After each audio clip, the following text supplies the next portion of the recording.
se essa conexão não der certo. Então... Olá, bom dia para todos, para todas que estão acompanhando esse evento da Namatra, uma live no Instagram, nesse que eu diria é um dia simbólico. É o dia 1º de maio, dia do trabalhador, dia da trabalhadora, mas um momento em que nós comemoramos essa data em meio a uma pandemia, com muitos trabalhadores em casa, sem trabalho, trabalhadores na informalidade, trabalhadores que vão para o trabalho sentindo a insegurança do meio ambiente, e muitas questões ficam sobre qual justiça social e qual patamar de proteção social é devida nesse momento. E para estar conosco, para discutir nesse dia emblemático sobre a questão do trabalho, sobre as questões da democracia, sobre o nosso tempo, o nosso convidado é o Dr. Felipe Santa Cruz, da OAB, que tem sido contundente, uma voz bastante reflexiva para pensar os desafios do nosso tempo, os desafios para a sociedade brasileira. Doutor Felipe, bom dia. Bom dia, doutora Noemi. Um prazer, uma honra. Primeiro, quero agradecer o convite nesse dia que é tão importante para o mundo, né, para a história das relações de trabalho, da luta dos trabalhadores. Parabenizá-la mais uma vez pela posse e já pelo sucesso da gestão, que já vem sendo reconhecida como uma grande gestão pelo seu grande trabalho da sua diretoria, e agradecer de público a firme parceria, o firme diálogo que há hoje entre a Namatra e o Conselho Federal da Ordem dos Advogados do Brasil, e esperamos e temos certeza, confiança que assim será durante toda a nossa gestão. Doutor Felipe, nós é que agradecemos. A OAB tem feito, na era democrática, o papel que lhe cabe, que é uma grande defensora do Estado Democrático de Direito, uma parceira do Poder Judiciário e do sistema de justiça, um elemento fundamental para o direito de todos e todas. E aí, nesse tempo, doutor Felipe, eu queria lançar um primeiro questionamento para saber o que o senhor pensa sobre isso. Tem se falado muito na calamidade pública, e de fato nós temos o decreto legislativo número 6, que afirma a existência de uma calamidade. O problema é que existe eventualmente um senso comum que tenta confundir calamidade pública com estado de exceção. E aí há uma preocupação. Eu li recentemente até uma entrevista do senhor sobre a consideração do nosso flerte problemático com o autoritarismo. Um flerte que vem da história e da sociedade brasileira. E nós temos a mesma preocupação. Qual preocupação? De eventualmente confundir-se calamidade pública com estado de exceção, e falando-se em estado de exceção como se a Constituição pudesse ser suspensa em razão disso. O que o senhor pensa a respeito? Temos a mesma posição, uma posição de cautela. Não é um momento de normalidade. Nós estamos vivendo primeiro uma crise, uma pandemia mundial. Eu acabei de ler um estudo da London Imperial College mostrando que o Brasil, pelas perspectivas hoje dos cientistas, será o caso mais grave do mundo. Provavelmente teremos o maior número de mortos em toda a humanidade, né? Ainda maior do que os Estados Unidos. A nossa situação de pré-hecatombe, essa é a verdade. Temos uma situação que já era de grave crise econômica, que vinha da estagnação, do desemprego, da flexibilização das normas trabalhistas, em troca de aumento de postos de trabalho que não ocorreram. Nós já vínhamos de um quadro muito difícil e fomos colhidos, ao contrário da maior parte do mundo, no pior momento, no momento que já estávamos sem forças. E, junto a isso, essa falta de coordenação gravíssima que há entre as esferas de poder, falta de diálogo, falta de responsabilidade na minha leitura, que vai gerar algo muito grave, que exigirá de todos nós, das nossas entidades, uma vigilância redobrada. Em relação ao estado de sítio, nós soubemos, por canais informais, que havia um estudo dentro do governo federal sobre a implementação do estado de sítio, qual seria o procedimento. Nos antecipamos, elaboramos um estudo da Comissão de Direito Constitucional, é a nossa arma, é o que podemos fazer, dizendo da sua inconstitucionalidade nesse momento, Eu não consigo pensar, por exemplo, em como reduzir liberdade de imprensa pode ser útil ao Brasil nesse momento tão difícil. Ontem tivemos uma vitória para nós muito importante no plenário do Supremo Tribunal Federal, que foi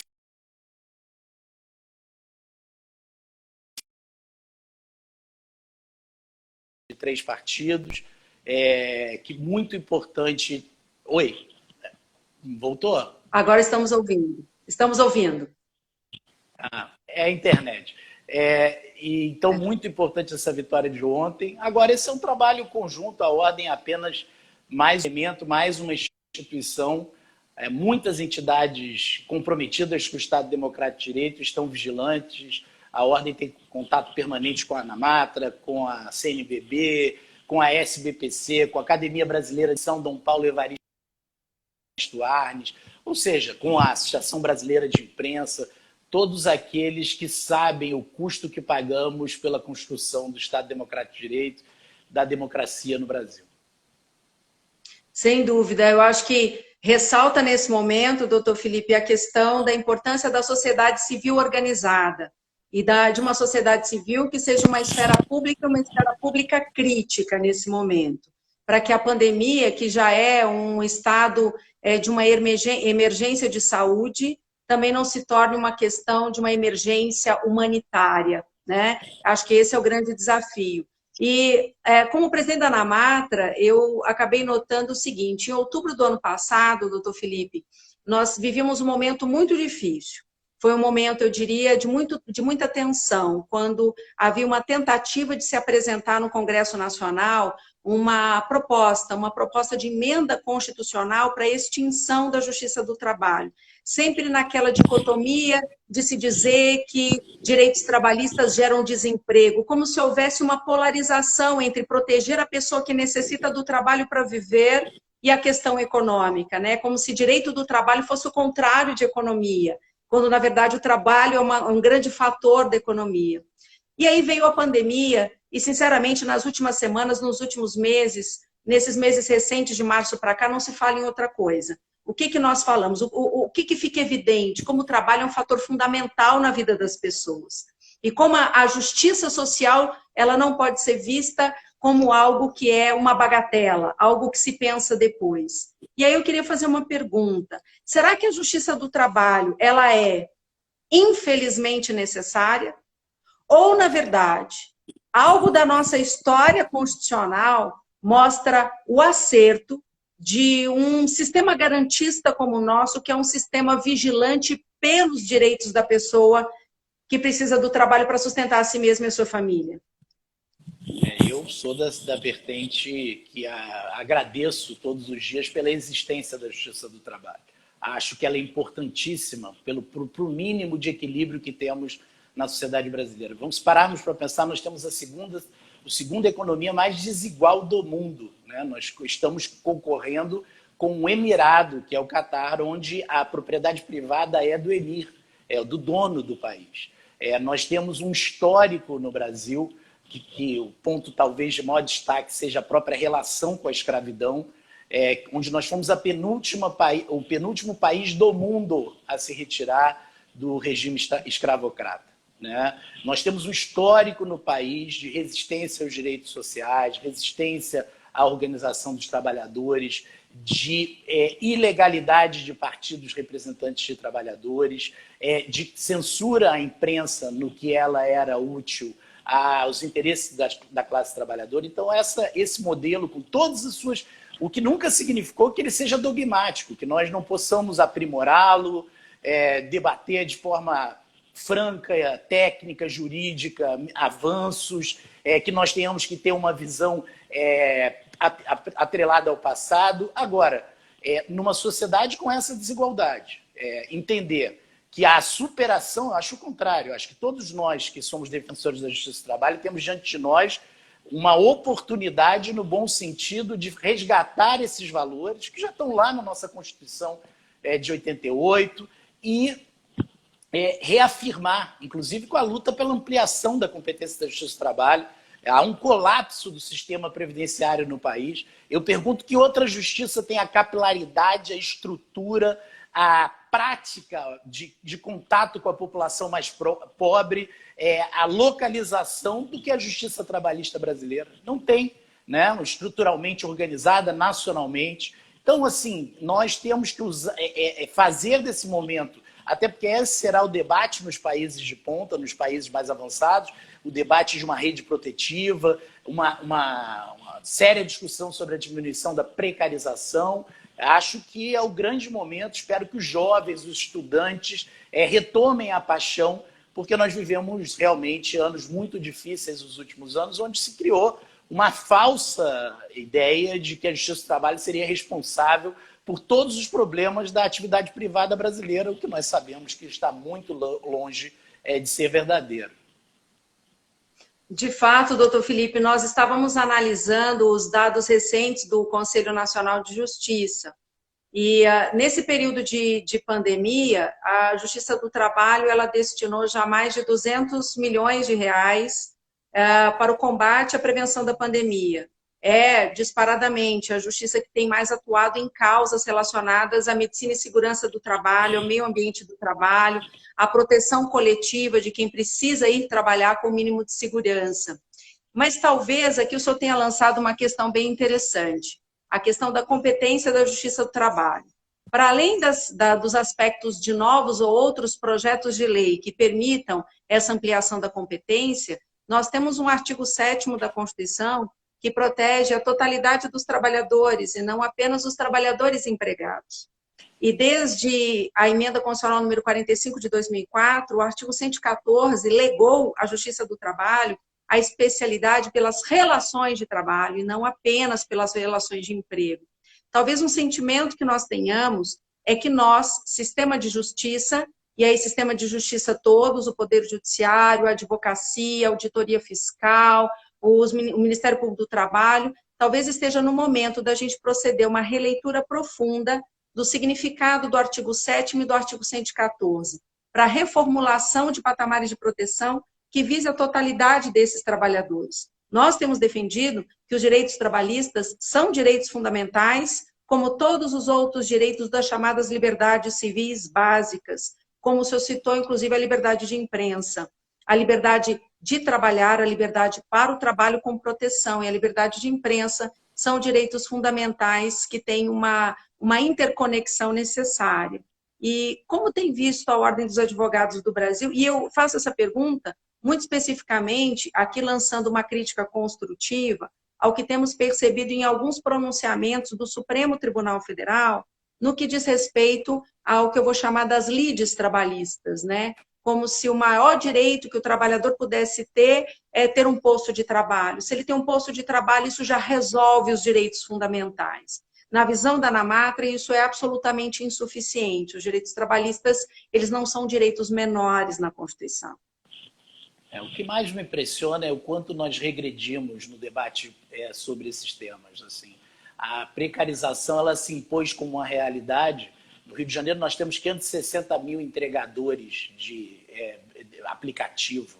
Ela se impôs como uma realidade tal, como se fosse uma única via, como se fosse um único caminho. Eu volto a reafirmar todo o nosso compromisso das nossas entidades com a pessoa humana e a sua dignidade, que é o compromisso da Constituição de 88, e volto a reafirmar, sim, essa sua frase, concordando com ela, de que nós precisamos agora de ousadia na leitura desses direitos, na leitura, ainda bem que tivemos a emenda constitucional 45, eu estava aqui pensando na sua pergunta, criou o CNJ, ampliou a competência de justiça do trabalho, né? Se não me engano, é um marco. Nós fizemos quantos anos da emenda constitucional agora, que até recentemente comemoramos.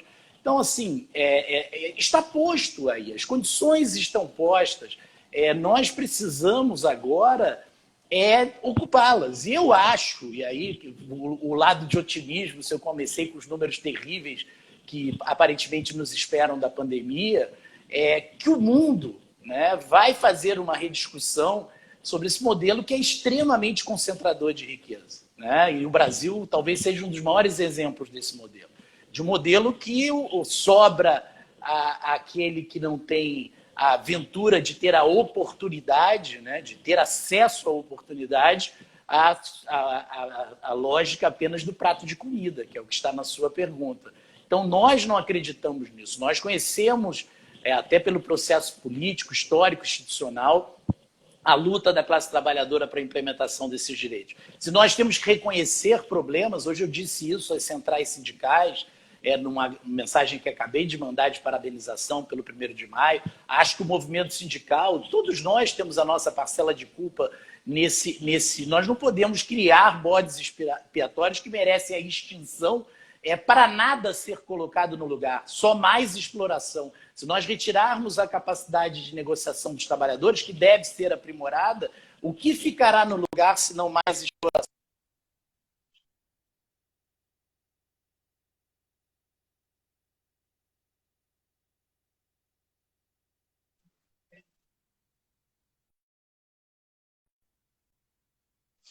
Falhou um pouco a transmissão do Felipe Santa Cruz, quando o senhor estava falando justamente da questão da negociação coletiva.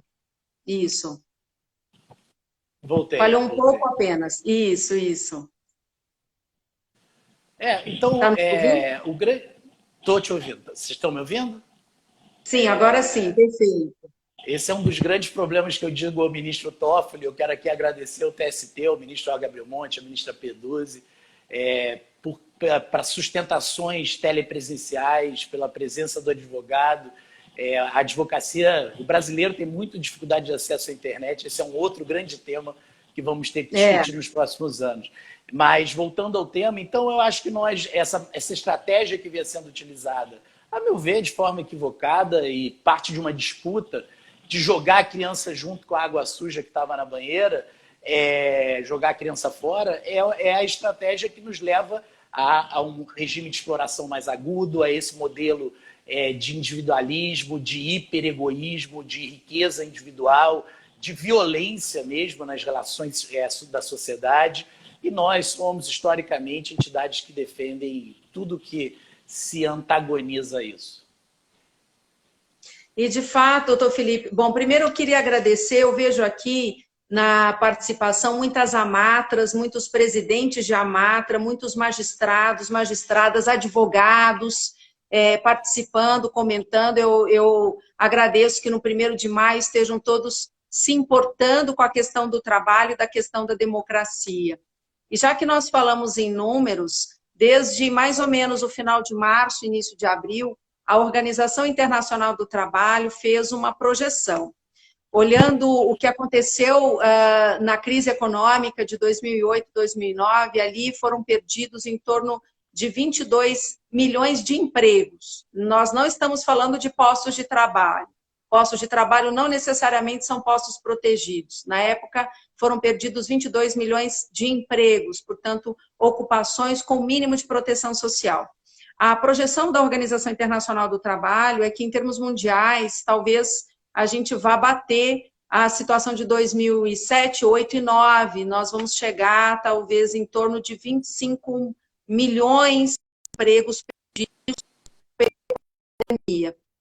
Até agora, o que nós notamos? Nós tivemos algumas medidas provisórias que podem ser louvadas por uma parte, no sentido de uma política pública legislativa para esse momento, que pensa no emprego, pensa na renda, pensa nas situações emergenciais, pensa no intermitente, na trabalhadora doméstica, pode ser louvado por esse lado.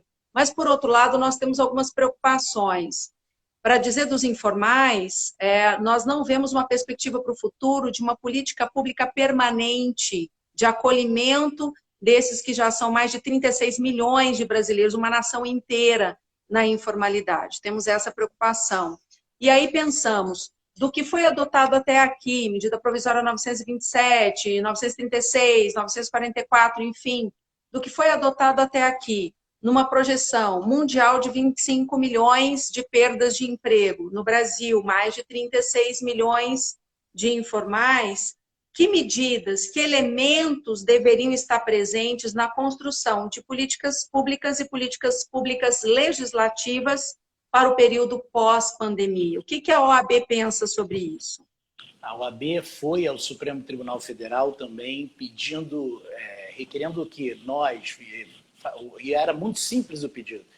Primeiro, a observância pelo presidente da República das autoridades de saúde, porque o nosso compromisso, em primeiro lugar, é com a vida, né? Nós sabemos que num país, um juiz trabalhista, eu estou vendo vários amigos aqui, quero mandar abraço a todos, conhece o drama do 4º país do mundo em acidente de trabalho, conhece como ninguém o drama da doença, né? Falar que pressão alta e diabetes é comorbidade rara, não conhecer, por exemplo, os motoristas de ônibus no país inteiro, não conhecer a realidade da construção civil no país inteiro. Então, nós, nesse primeiro momento, cobramos do governo, a via Supremo, até pelas manifestações contraditórias do próprio presidente, a observância disso e, principalmente, uma rede protetiva, que eu ainda acho insuficiente, que ampare os trabalhadores e os pequenos, micro e médios empresários. Então, nós, claro, temos iniciativas legislativas, mas precisamos de mais agressividade. Por exemplo, nós liberamos semana passada uma linha de crédito para os escritórios de advocacia, que são grandes empregadores no país, né? Nós temos mais de 40 mil sociedades de advogados no Brasil, 1.200.000 advogados, então essa é uma cadeia produtiva central. Ainda é pouco ousada a política de juros, né? Não há redução de juros suficiente no sistema financeiro. E mesmo assim, se pararmos para pensar, o sistema privado no país, a iniciativa privada está esgotada economicamente pelos últimos anos. Ela tem pouca capacidade de endividamento, né? O endividamento possível hoje é da esfera pública, como está se fazendo no mundo todo. Então, é a União Federal que pode, até em virtude das reservas cambiais, se endividar e criar essa renda mínima que se faz necessária para os próximos anos. E que eu acho que, como tudo nisso, como estamos fazendo também na questão dos prazos, dos processos, nós temos que dividir o momento. O momento primeiro da crise, esse, das prioridades, do foco, e o momento seguinte, nós vamos ter que rediscutir uma série de questões, como, por exemplo, um imposto sobre grandes fortunas, sobre, por exemplo, reequilibrar a organização, o regime fiscal brasileiro. Tudo com o que eu sinto, e essa ação marca isso, porque o presidente da República concordou de próprio punho com a nossa fundamentação, os nossos pedidos, e mesmo assim o ministro Alexandre de Moraes, por conta das contraditórias iniciativas, houve por bem deferir a liminar, né? Deferir a liminar, principalmente, e aí foi o ponto central, para garantir a coordenação que ainda não há do trabalho de União, estados e municípios, porque sem esse trabalho coordenado nós tendemos a ter em poucos dias um quadro ainda mais grave, mais preocupante, que tira o sono de todos nós. Uma outra reflexão, doutor Felipe, nós estávamos analisando, às vezes a gente imagina que uma situação de pandemia ou de tragédia, ela atinja as pessoas de maneira mais homogênea, isto é, como se o sofrimento pudesse ser homogeneizado. Na perspectiva dos trabalhadores e das trabalhadoras, isso não é verdade. A gente percebe que o estado grave de retração econômica, de desemprego, atinge trabalhadoras e trabalhadoras de forma diferente, no mínimo em 4 grupos.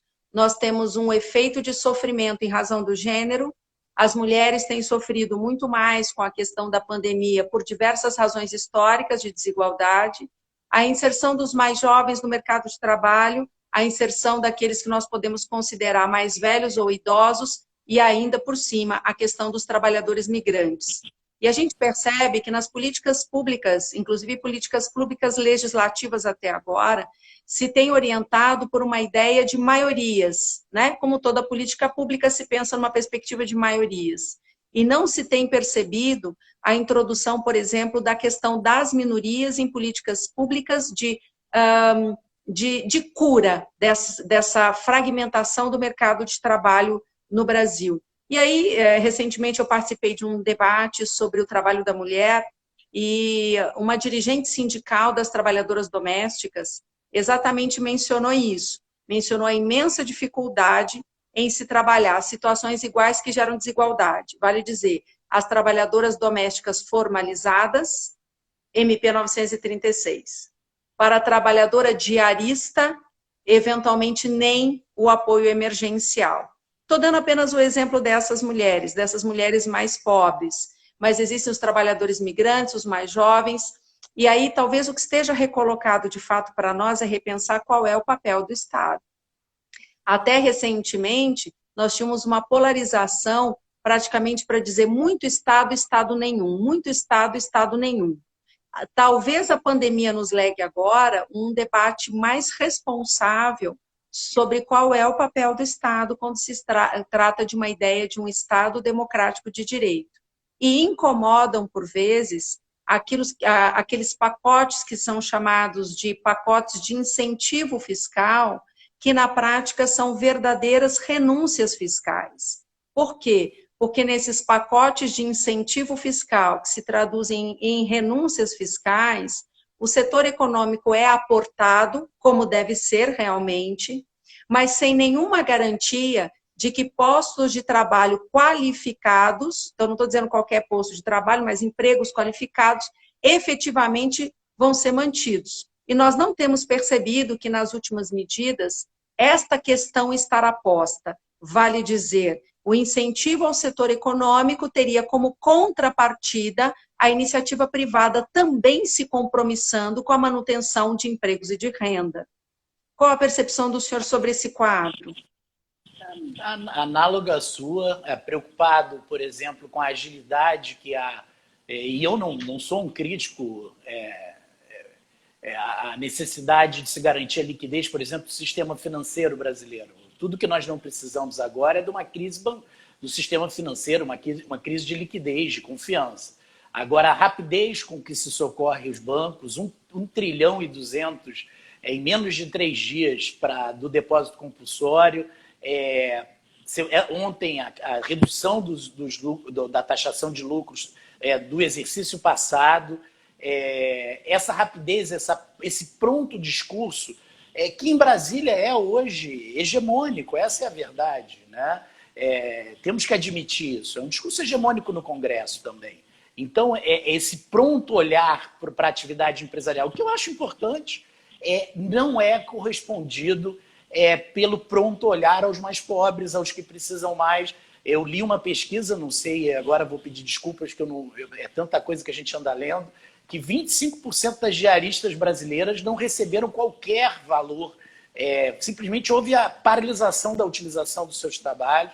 Imagina o impacto disso em lares sustentados por mulheres, nas comunidades carentes, que nós sabemos que são a maioria dos lares, né? Então, um impacto enorme.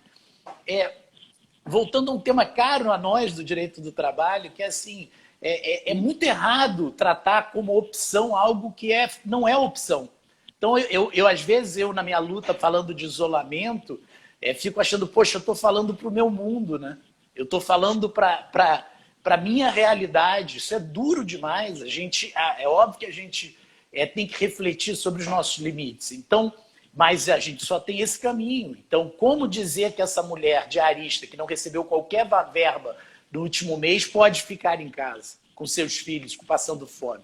Não há uma opção, não há uma igualdade, não há uma negociação, não há uma escolha possível, né? Então, eu acho que esse olhar, mais do que qualquer outra discussão conjuntural, esse olhar que foi muito esvaziado nos últimos anos no mundo inteiro, para quem precisa mais, para um equilíbrio maior das relações sociais, para um equilíbrio maior da igualdade de renda, é esse olhar que está na matriz da possibilidade de retomada nos próximos anos de uma agenda inclusiva, progressista, capaz de superar esse grave momento que nós estamos vivendo e que vai piorar, né? E que vai necessariamente gerar um divisor de águas. Qual é a grande preocupação, para não falar demais, da Ordem dos Advogados? É que, por um lado, estamos nós, preocupados dentro das liberdades, das garantias, do direito, da busca de um equilíbrio entre essas relações. E há também setores da nossa sociedade, aí temos que falar do Brasil, que jogam no caos, jogam na ruptura, jogam num rio de frustrações que necessariamente vai transbordar. E essa batalha pela defesa da democracia é a batalha, talvez, central para que esses outros projetos, inclusive de retomada de uma leitura positiva do artigo 7º da Constituição de 88, e que esse quadro seja possível, porque ele pressupõe uma democracia liberal.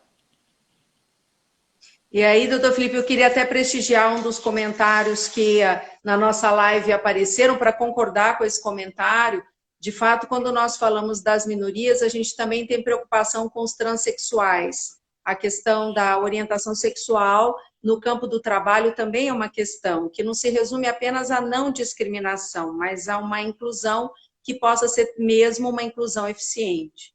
E eu estou como o senhor, leio de tudo, sobre a pandemia, sobre trabalho, sobre mercado de trabalho, quem sai, quem entra, quais são os números, obsessivamente pensando nesse nosso tempo, que é a realidade do mercado de trabalho e o que vai ser para daqui 1 ano, para daqui 2 anos. E numa dessas leituras, que eu já não vou me lembrar mais a fonte, se indicava o seguinte, que talvez nesse tempo nós tenhamos, por várias razões, uma grande intensificação dos processos de automação. Tanto que estamos nós dois aqui num evento de 1 hora, numa live, cada um na sua casa.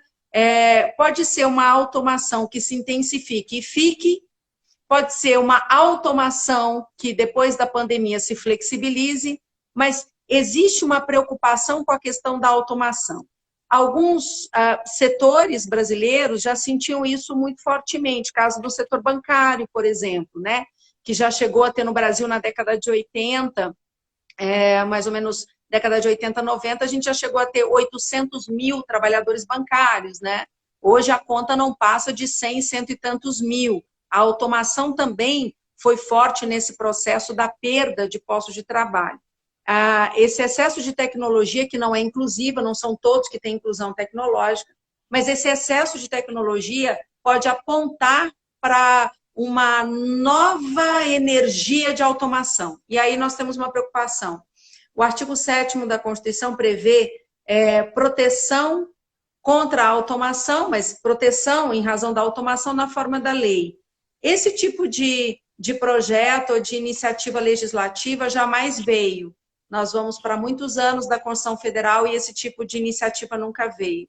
Acabamos dependendo em categorias de trabalhadores mais organizados, mais forte, de que eventuais travas viessem por negociação coletiva. Todavia, como o senhor mesmo mencionou, a gente vive um momento muito interessante. Ora, nós temos uma reforma trabalhista que diz que negociação coletiva é tudo, ela é absoluta, ela tem que valer, inclusive em cima da lei. Ora, a gente tem medida provisória em pandemia, que se não mais ou menos, em alguns casos não precisa negociação coletiva. É quase um processo seletivo, não muito claro, de quando a negociação coletiva é importante e quando ela é desimportante. E aí me vem a preocupação da automação. Nós não temos nem sinal de uma proposta legislativa que possa estabelecer proteções ou travas ou marcos regulatórios para automação e nem negociações coletivas realmente valorizadas para que possam fazer sua parte nesse cenário. Eu infelizmente acho que esse debate ele vai estar atrelado a modelos mundiais, né? A modelos dos países de ponta. Não vejo como... É a mesma coisa da discussão da tecnologia das fake news. Não é o Brasil que vai conseguir construir uma legislação efetiva contra isso sem olhar o que está sendo feito na Alemanha, que é o país de ponta hoje. Quando a gente quer discutir precarização, por exemplo, a gente tem que olhar o modelo da Califórnia, a discussão que há lá.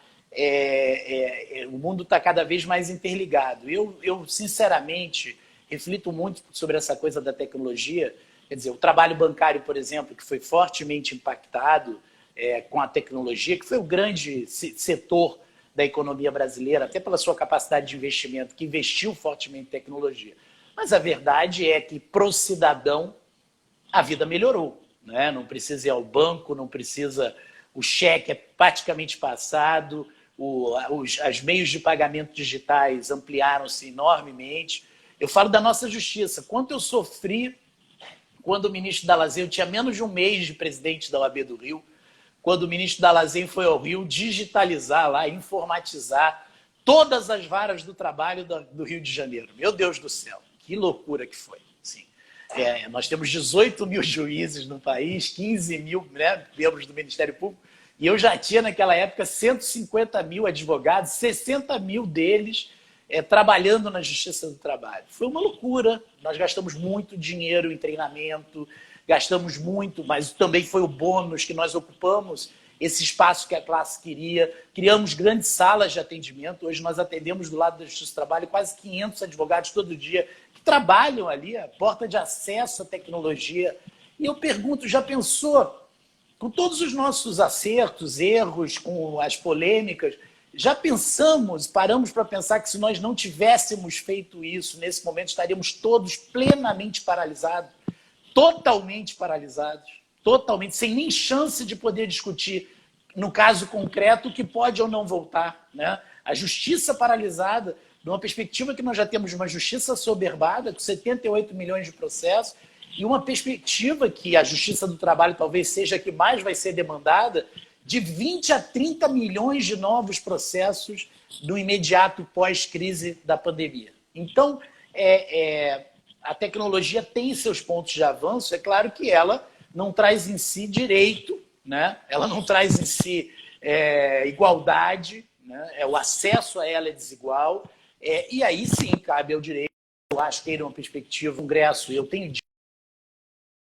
dito isso aos deputados, se inserir numa discussão mundial, porque esses temas relativos à tecnologia vieram, na minha opinião, para ficar. É a mesma coisa que nós aprendemos na faculdade da Revolução Industrial. Não adianta jogar pedra na locomotiva, é um ato, né, niilista, é um ato sem efeitos, porque nós precisamos efetivamente fazer a disputa jurídica, institucional, para que essas realidades tragam também mais justiça, mais igualdade.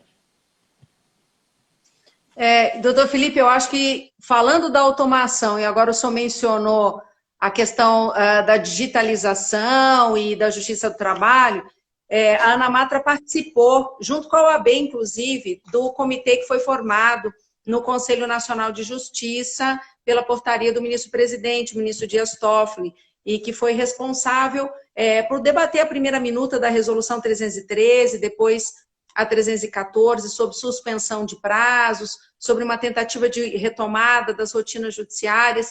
E eu vejo pelos comentários, doutor Felipe Santa Cruz, que nem eu nem o senhor, a gente vai poder fugir do debate sobre as audiências de videoconferência, sobre como retomar com segurança. E aí eu quero até antecipar um debate que nós estamos tendo na ANAMATRA sobre esse assunto.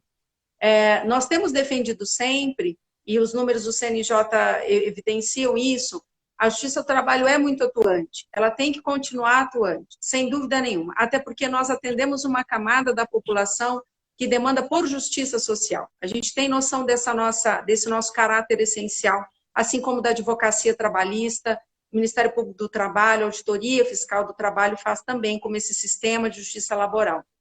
Então, nós temos defendido que a justiça é atuante e a justiça não para.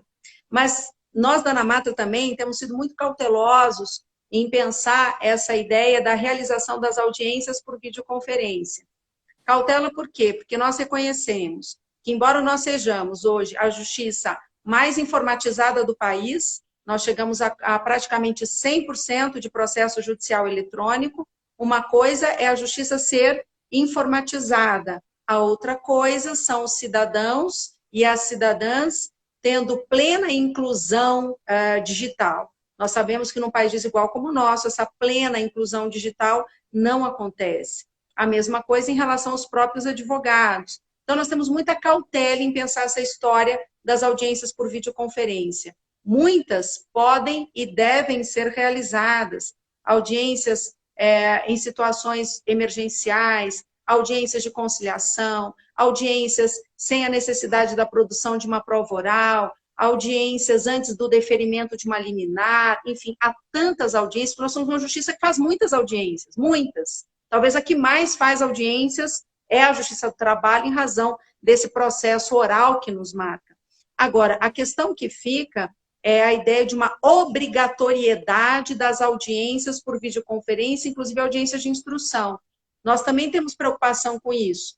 E a preocupação é não apenas com a segurança em termos de saúde, mas com a segurança do ato processual, né? E me parece, talvez, a advocacia tenha uma preocupação parecida com a nossa. Estamos mais uma vez alinhados nessa preocupação. É óbvio, eu sempre tento ser pela linha do bom senso. Eu disse ao ministro Toffoli que nós estamos num momento de exceção. E eu concordo com a sua análise que, no momento de exceção, importante é o Poder Judiciário, que hoje é estuário de uma esperança enorme, de uma expectativa enorme de quem precisa não parar, né? Então, por exemplo, eu tenho críticas ao plenário virtual do Supremo como está funcionando, com sustentação gravada, sem os votos serem liberados à medida que os ministros votam, diminui a publicidade, diminui o contraditório, diminui a ampla defesa. Mas tudo bem, com casos esporádicos, o importante é o Supremo não parar, né? Agora, é na exceção. Nós já conseguimos, aqui de público já reconheci, o TST avançou muito, então fizemos a primeira sessão da 7ª Câmara, da 7ª Turma, lá com a questão da sustentação oral dos advogados, o que é positivo, né? Eu tenho um advogado do interior do Rio de Janeiro, esse que eu conheço bem, que não tem dinheiro para ir a Brasília, normalmente. Não tem dinheiro para ir a Brasília, se hospedar e ter o adiamento de um processo dele. Isso que causa uma diminuição da defesa. Poder fazer por internet, se ele contém esses meios, e a OAB muitas vezes garante esses meios através das suas salas, é um avanço. Agora, quando eu tento criar uma regra genérica, eu estou falando aqui para especialistas disso, um juiz trabalhista sabe que aquilo é uma dança. Há uma justiça ali que eu digo que é epidérmica.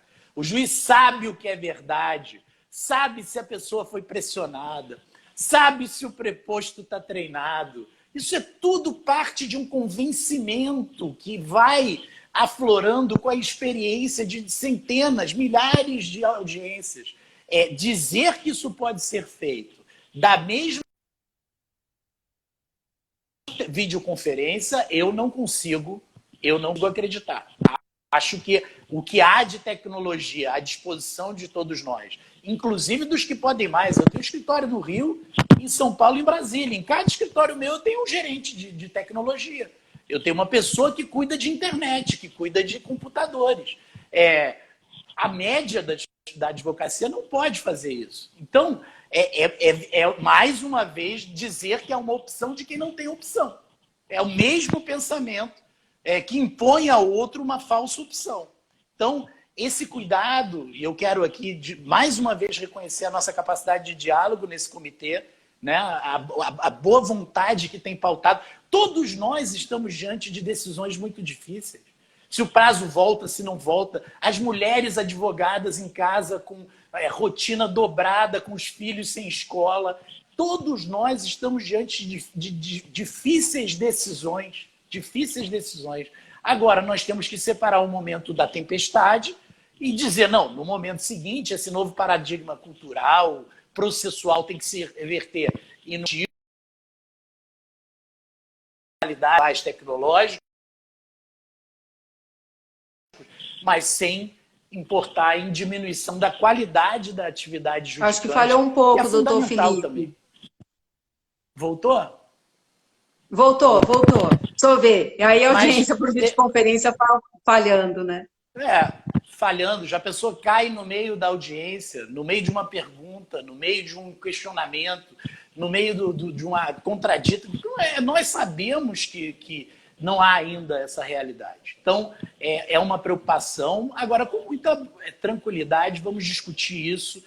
E eu tenho notado, doutora Noêmia, que eu sinto que quando a gente conversa de forma muito franca sobre esses problemas, todos, magistrados, procuradores, promotores, advogados, chegam mais ou menos à mesma conclusão da cautela que nós temos que ter. E aí, concordando com o senhor, como magistrada de primeiro grau, eu posso dizer exatamente isso. A audiência, ela é vivência. Ela não é simplesmente um ato burocrático em que o juiz vai passando a palavra, faz umas perguntas, ou o advogado pergunta, ou a parte fala. A audiência é viver o conflito. Essa vivência do conflito talvez ela não consiga ser completamente reproduzida numa videoconferência. Quando a videoconferência, as reuniões virtuais, elas são pertinentes, elas devem ser realizadas, eu não tenho dúvida. Mas a gente talvez precise olhar para o futuro e pensar que justiça é pessoa, a justiça é estar com as pessoas. A justiça exige essa energia da presença. E sem dúvida nenhuma, os magistrados vão se tornando experientes, são muito experientes, criam o conflito nas audiências. Porque enxergam, porque percebem, porque perguntam, porque percebem a resposta de volta. Então, uma justiça informatizada, eletrônica, ela é boa para todos nós, mas sem prejuízo jamais de que os atos pessoais possam ser praticados com o mínimo grau de confiabilidade, pensando na qualidade daquilo que se vai prestar como jurisdição. Então, nesse sentido, doutor Felipe, a Ana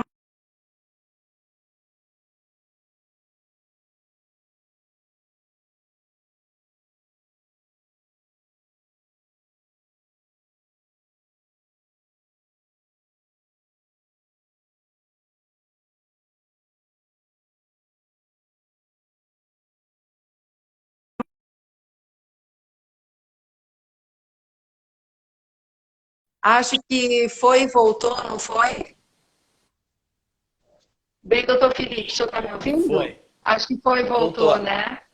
Isso. É a, Bem, é a prova viva do que estamos falando, né, doutora Noemi? exatamente. E olha que a gente não está conversando sobre Nós, coisas fáceis, né?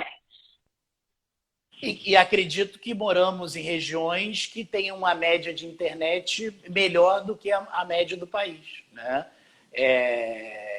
E nós todos sabemos ainda da deficiência dessa tecnologia no país. Então, assim, pode vir a ser, nós podemos chegar a ter o 5G, ter uma estrutura, mas não é uma realidade do Brasil. Eu não consigo acreditar que o trabalhador ali, angustiado, tendo que buscar no judiciário algo que tem até uma solenidade, né? Algo que tem até uma reparação de dignidade, né? Que tem, até não, que tem, né? Que isso possa ser substituído por algo tão... Agora, que nós podemos modernizar, diminuir trabalhos que são repetitivos, até para melhorar a qualidade, possibilitar que os juízes tenham mais tempo para se dedicar aos verdadeiros atos, aos atos principais do processo, isso eu não tenho dúvida. De fato. E agora, doutor Felipe, daqui a pouco a gente encaminha para o final, e eu queria ouvi-lo sobre esse eixo, quer dizer, no nosso 1º de maio de agora, que desafios nós estamos legando para o futuro, o que a gente pode pensar da democracia brasileira nesse momento, e o que talvez será o nosso aprendizado nessa era tecnológica. Primeiro, acho que é um momento... Está me ouvindo? Estou ouvindo. Consigo. Inicialmente, agradecendo mais uma vez o convite, né? Estou vendo que está chegando aqui no limite do Instagram. Quero agradecer demais, mais uma vez, a parceria institucional, mandar meu abraço a cada magistrado trabalhista do país, dizer que é grande a responsabilidade da Justiça do Trabalho nesse momento, é grande a responsabilidade da magistratura trabalhista brasileira, mas tenho certeza que nós estaríamos onde sempre estivemos. Eu tenho dito isso sobre a Ordem dos Advogados.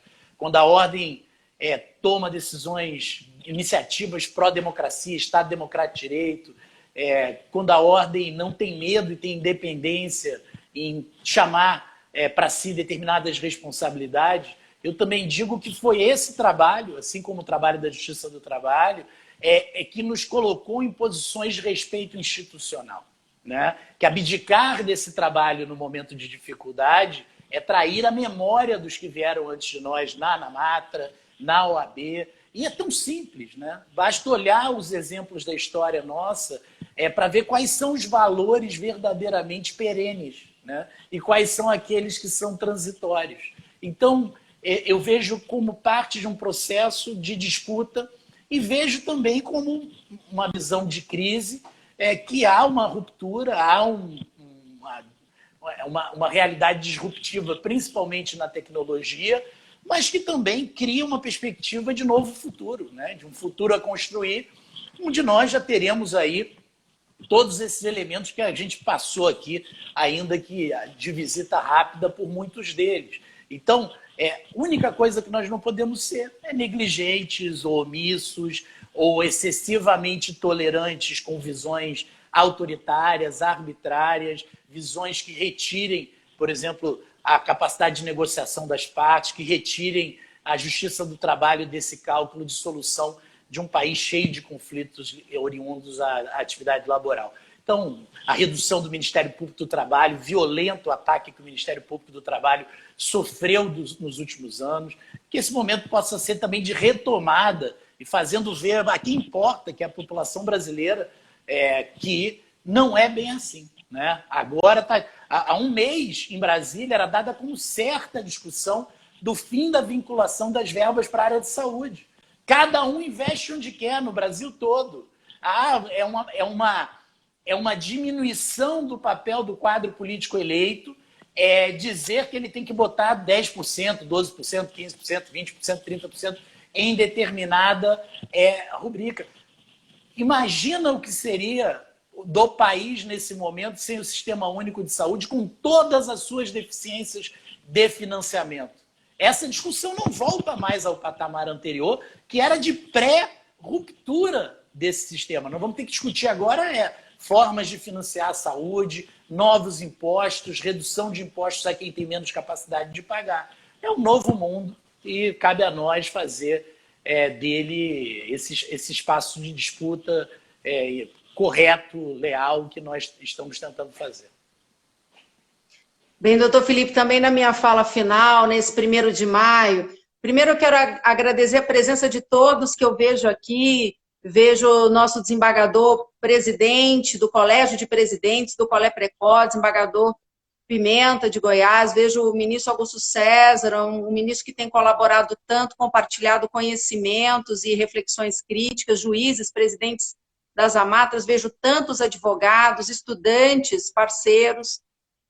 Mas nesse 1º de maio, eu quero deixar aqui o reconhecimento da ANAMATRA por todos os trabalhadores e trabalhadoras do Brasil inteiro.